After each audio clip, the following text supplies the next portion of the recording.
Coming up, an active scene in St. Cloud where one hostage remains inside a bank after a robbery gone wrong. The latest after a sixth grader opens fire at an Idaho middle school. Plus, why Minnesota restaurants are counting down to May 28th. Valley News Live at 10 starts right now.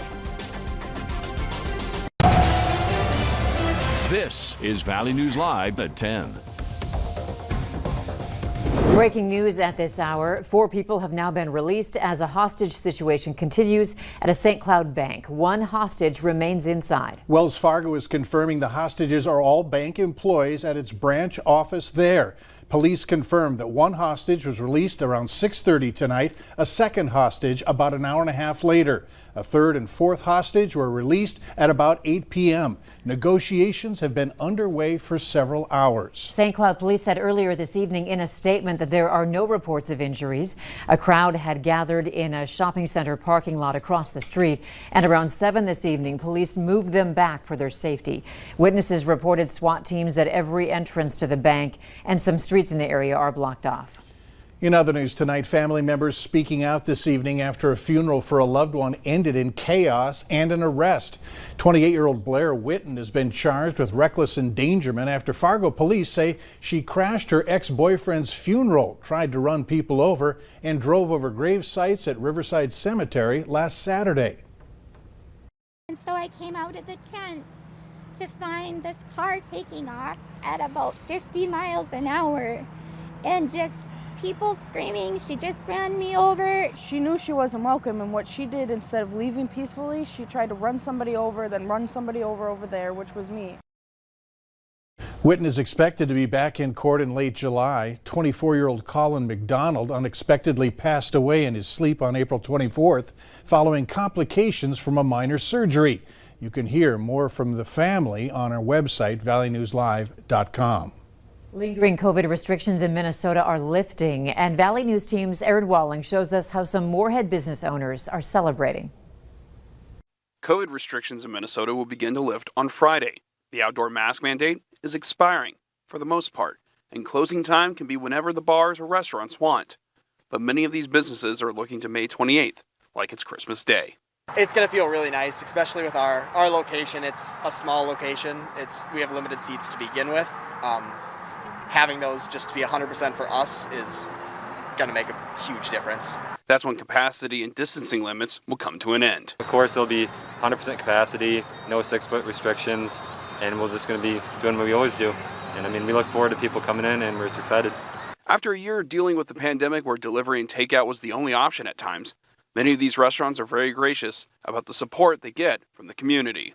We actually get to know people a lot more better, and we get to build our base up a little bit more. I mean, a big thing I like working here is because everybody's just so friendly, and it's a family atmosphere, and just getting our customers to feel that too is great.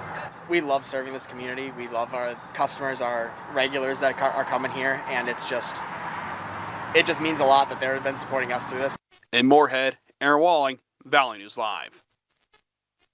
The last step of Governor Walz's plan could come at any time. The governor says the state's mask mandate will end as soon as 70% of Minnesotans are vaccinated, or July 1st at the latest. One person is hurt. Charges are pending after a crash south of Hillsboro.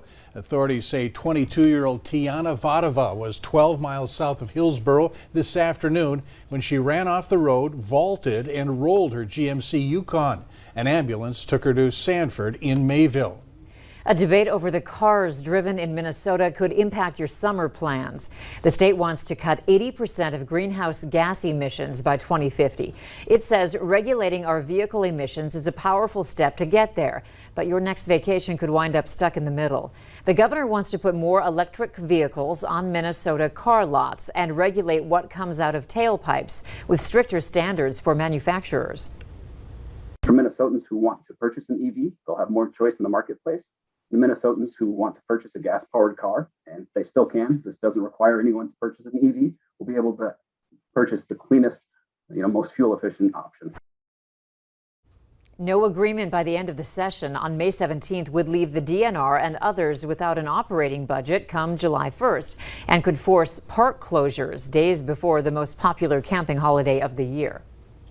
An elementary school administrator in Mandan has been accused of punching a child multiple times.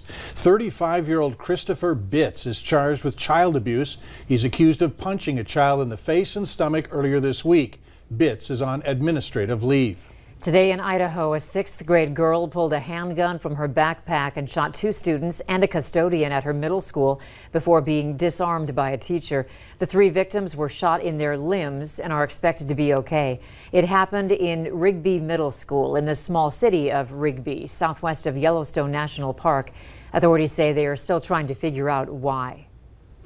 Like anything, we do have training on this, but until it actually happens, you realize that there's a lot of things that you can do, and I would say that we're pretty well trained on this, and this went fairly smooth so far.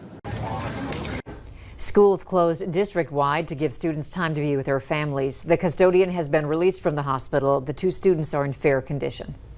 Meanwhile, today in Albuquerque, another incident surrounding what a teacher thought was a gun. Officers were called to Tony Hillerman Middle School after a teacher reported seeing a student with a gun enter the school.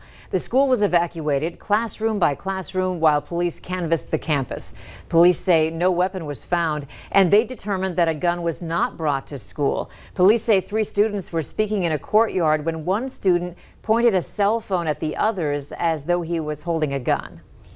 Atlanta police are looking for 3 jewelry robbers. The robbery was first reported as an active shooter situation at a mall. Investigators say the suspects were armed and wearing masks. The 3 were able to get away in a vehicle. One store employee was hurt. Former reality star Josh Duggar is out of jail on bond. He walked out of a detention center in Arkansas today.